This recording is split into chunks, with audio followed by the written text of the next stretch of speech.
And this all comes after one of the toughest decades our middle class has faced in generations. I mean, think about what's happened over the last 10 years, even before the crisis hit. This is a decade where some folks made tons of money. But so many others were just pedaling faster and faster, but they were stuck in the same place, sometimes slipping behind. The average wage, the average income over the last decade actually flatlined. In some cases, went down. That was before the crisis. So for many of you, even as you found your paychecks shrinking, even as after the crisis you found the value of your biggest asset, your home, falling, the cost of everything else has gone up. Cost of groceries, cost of sending your kids to college, cost of retirement. And you've also faced the breakneck, unrelenting climb of costs for your health care needs. Now, here's the message I want you to take away. And we're going to have a lot of time for questions, but I want to make this absolutely clear. I did not run for president to turn away from these challenges. I didn't run to kick these challenges down the road. I ran for president to confront them once and for all.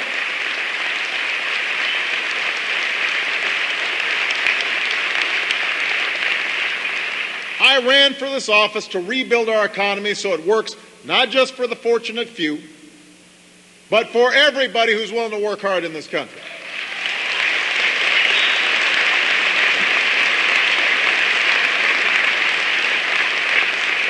To create good jobs that can support a family, to get wages growing and incomes rising, to improve the quality of America's schools and lift up great community colleges like this one so that people are constantly learning, constantly retraining for the jobs of the 21st century, to make higher education affordable for the children of working families, and yes, to deal with the problem of runaway health insurance costs that are breaking family budgets and breaking business budgets and breaking our national budget.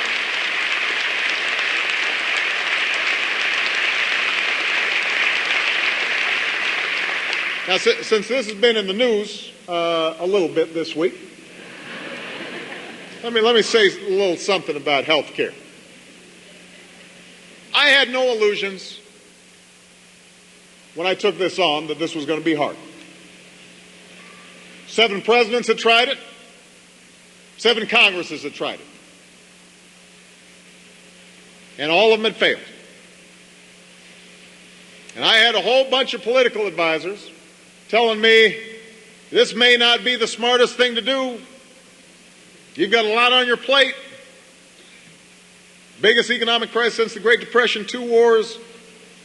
You may not get a lot of cooperation. You're going to have a lot of pushback from the insurance companies and the drug companies.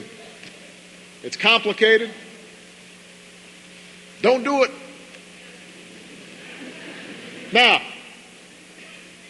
let me tell you why I did it. I knew that insurance premiums had more than doubled in the past decade. I knew that out-of-pocket expenses had skyrocketed. I knew that millions more people had lost their insurance, and I knew that because of the economic crisis, that was only going to get worse. When you lose 7 million jobs, like we lost over the last 2 years, what do you think happens to those folks' health insurance? What happens when their COBRA runs out? I took this up because I wanted to ease the burdens on all the families and small businesses that can't afford to pay outrageous rates, and I wanted to protect mothers and fathers and children by being targeted by some of the worst practices of the insurance industry that I had heard time and time again as I traveled through this country.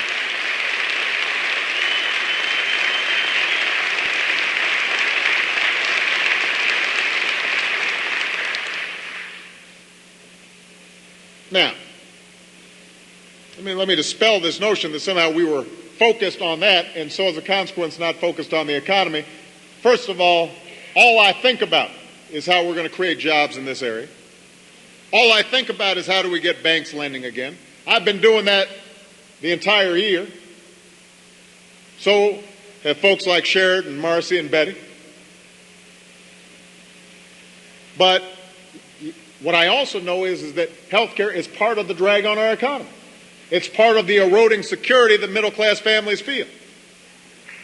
So here's the good news. We've gotten pretty far down the road. But I've got to admit, we had a little bit of a buzzsaw this week. Now, I also know that part of the reason is that this process was so long and so drawn out. This is just what happens in Congress. I mean, it's just an ugly process. You're running headlong into special interests and armies of lobbyists and partisan politics that's aimed at exploiting fears instead of getting things done. And then you've got ads that are scaring the bejesus out of everybody.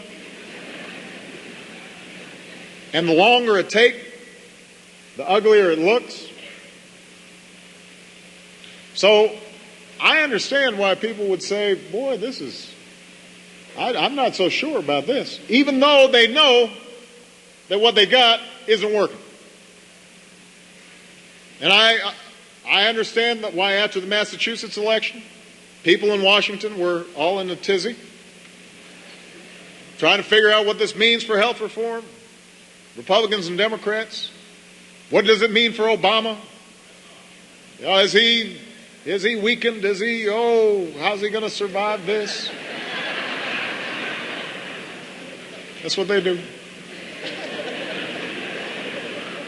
But I want you to understand, this is not about me. This is not about me. This is about you.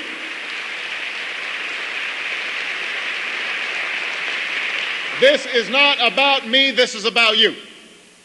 I didn't take this up to boost my poll numbers.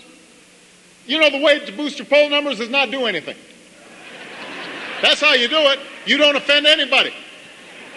I'd have real high poll numbers. All of Washington would be saying, what a genius.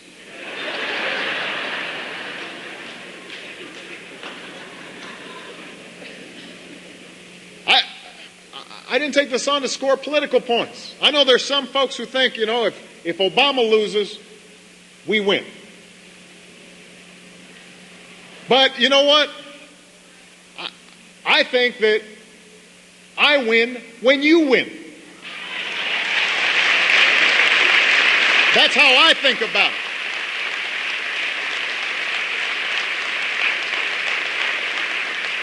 So if I was trying to take the path of least resistance, I would have done something a lot easier. But I'm trying to solve the problems that folks here in Ohio and across this country face every day. And I'm not going to walk away just because it's hard. We are going to keep on working to get this done. With Democrats, I hope with Republicans, anybody who's willing to step up.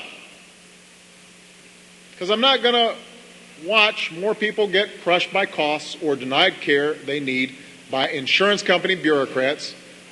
I'm not going to have the insurance companies click their heels and watch their stocks skyrocket, because once again, there's no control on what they do.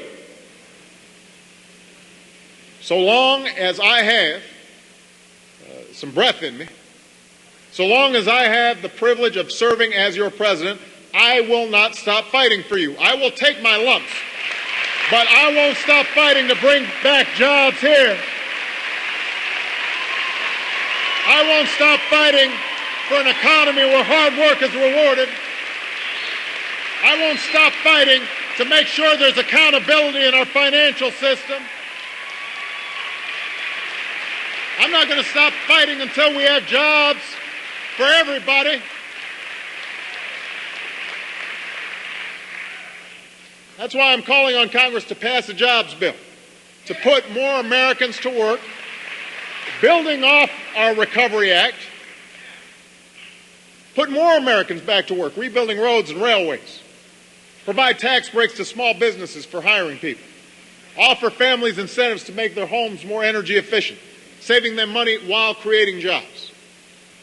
That's why we enacted initiatives that are beginning to give rise to a clean energy economy. That's part of what's going on at this community college.